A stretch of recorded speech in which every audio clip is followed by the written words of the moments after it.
Hello everyone, કેમ છો?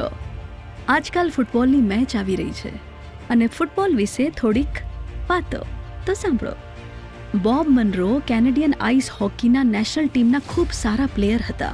National ટીમમાંથી retirement બાદ સોશિયલ એક્ટિવિટી માટે એ યુનોમાં જોડાયા અને આફ્રિકામાં એમની સેવાઓ આપી રહ્યા હતા. એક દિવસ બોબ મનરો એની કારમાં બેસીને આફ્રિકામાં આવેલી દુનિયાની સૌથી મોટી ઝૂંપડપટ્ટી પાસેથી પસાર થઈ રહ્યા હતા. મથારે ખૂબ જ મોટા વિસ્તારમાં ફેલાયેલી ઝૂંપડપટ્ટી છે.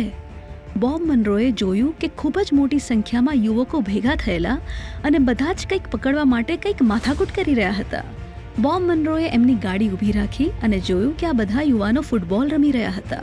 ફૂટબોલ કાપડના ટુકડામાંથી બનાવેલો અને રમવાવાળાની સંખ્યા એટલી બધી મોટી હતી કે કોઈ પણ ફૂટબોલને કોઈ પણ વખતે લાત મારે એ પહેલાં તો બીજો યુવક એમને લાત મારીને નીચે પાડી દે.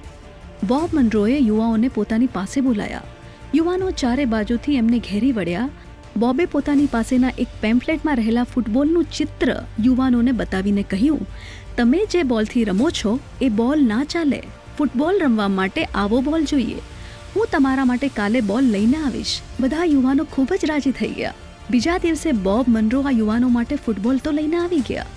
બોબે યુવાનોને ફૂટબોલ આપતા કહ્યું, તમારે આ બોલ રમવો હોય એના માટે સારું મેદાન જોઈશે, એટલે ગંદકી સાફ કરીને મેદાન તૈયાર કરવું પડશે. યુવાનોને તો ફૂટબોલથી રમવું હતું, એટલે એમણે ઝૂંપડપટ્ટીની આસપાસ રહેલી ગંદકીને સાફ કરીને ફૂટબોલ માટેના મેદાનો તૈયાર કર્યા. નિયમ મુજબ જ ફૂટબોલ રમાય એ માટે 1987ની સાલમાં મથારે ફૂટબોલ ક્લબની સ્થાપના કરવામાં આવી. આ ક્લબના સભ્ય બનવું હોય તો એ માટે કમ્પલસરી ભણવાનું, એટલે કે યુવાનોએ ભણવાનું પણ શરૂ કરી દીધું. ધીમે ધીમે ઝૂંપડપટ્ટીની ગંદકી સાફ થવા લાગી. યુવાનોએ ભણવાનું ચાલુ કરી દીધું અને એમના વિચારો પણ બદલાવા લાગ્યા. બોબ મનરોની નાની એવી શરૂઆતથી ગજબનું પરિવર્તન આવ્યું. હજારો યુવાનો મથારે ફૂટબોલ ક્લબમાં જોડાયા અને સૌથી આશ્ચર્યની વાત તો એ છે કે બોબ મનરોએ 1987માં આ કાર્યની શરૂઆત કરી અને 4 વર્ષ બાદ 1991માં કેનેડિયન ફૂટબોલ ટીમના તમામ 11 ખેલાડીઓ મથારે ઝૂંપડપટ્ટીના યુવાનો હતા. તો ફ્રેન્ડ્સ, યાદ રાખજો, ક્યારે પણ કંઈ પણ થઈ શકે છે અને તમે કંઈ પણ કરી શકો છો, હે ને? Thank you.